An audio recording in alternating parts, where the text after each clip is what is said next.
Hello and welcome to News Brief on Global Television, Abuja. I am Anthony Momodu. Vice President Kashim Shettima has called for a concerted effort to tackle the out-of-school children crisis in the country, saying that children abandoned to the streets are a liability that the nation will one day pay for. Shettima, who spoke at the International Conference on Girl-Child Education in Nigeria at the banquet hall of the Presidential Villa, organized by the Nigerian Governors Forum, noted that the dignity of the girl child defined every civilization, noting that Nigeria was bound by a duty higher than mere observing the challenges before the country. Kano State High Court has sentenced 27-year-old Kazim Hussein to 15 years in prison for killing a Kano Road Traffic Agency officer, Tijani Adamu Gambo, who was attempting to remove his vehicle's license plate.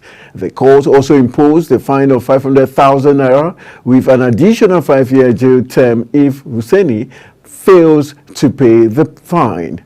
Presiding Judge Justice Mariam Sabo ruled that the sentences will run concurrently and commence from the date of Hussein's arrest.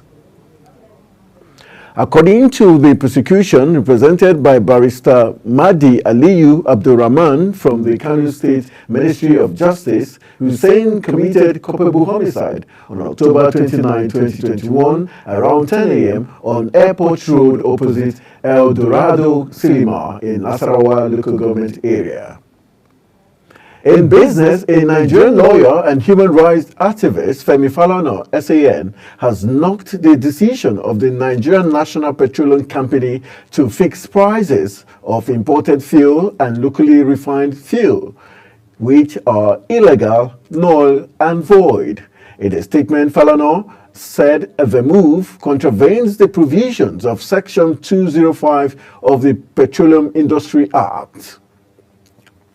The national president of the Independent Petroleum Marketers Association of Nigeria, IPMAN, Abubakar Shettima, has urged the Nigerian National Petroleum Company Limited, NNPCL, to sell premium motor spirit, PMS, commonly known as petrol, to its marketers at the same rate offered by Dangote Petroleum Refinery.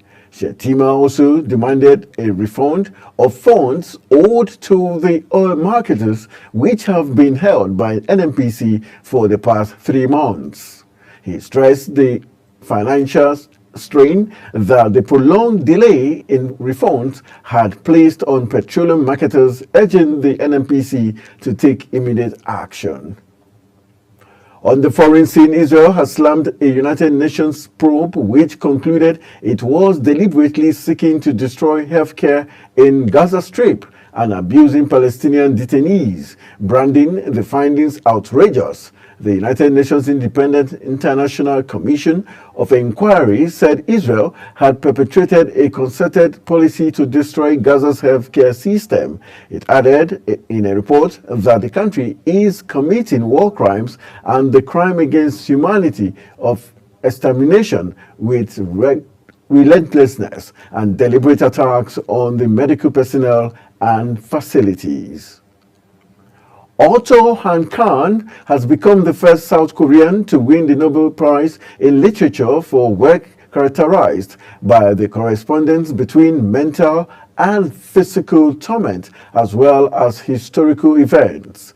Han is best known for her book, The Vegetarian.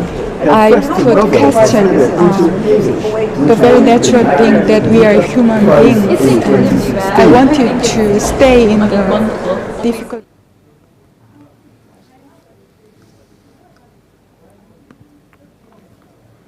The Swedish Academy says Kang was honored with a Nobel for her intense poetic prose that confronts historical traumas and exposes the fragility of human life.